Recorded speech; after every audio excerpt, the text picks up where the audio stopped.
Balita naman sa mga lalawigan.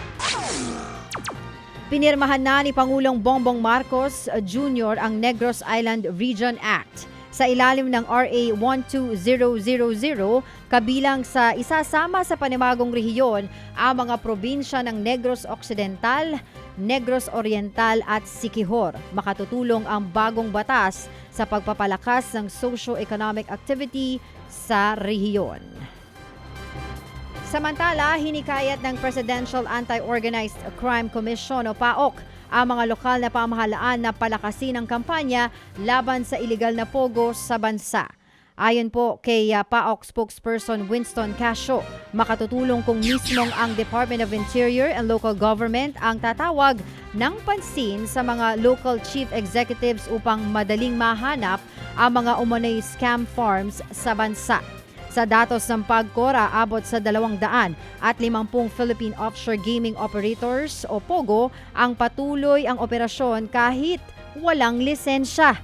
Una nang isinusulong ng ilang senador ang tuluyang pagban sa mga POGO dahil nagiging paraan ito ng ilegal na aktibidad gaya ng human trafficking, swindling at iba pang krimen.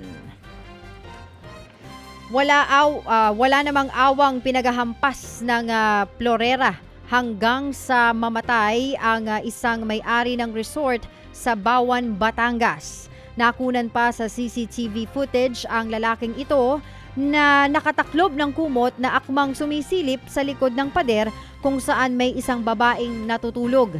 Hindi na nakunan pa ang malagim na sinapit ng 73 taong gulang na may-ari ng resort na kinilalang si Carmen Maranan.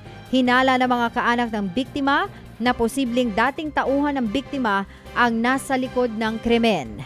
Yan ay matapos alisin ang hindi pinangalanang sospek dahil sa hindi maayos na pag-uugali.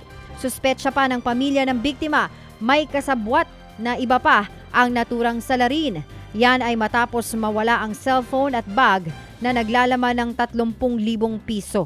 Tinutugis na ng mga otoridad ang nakatakas na sospek na nahaharap ngayon sa kasong murder.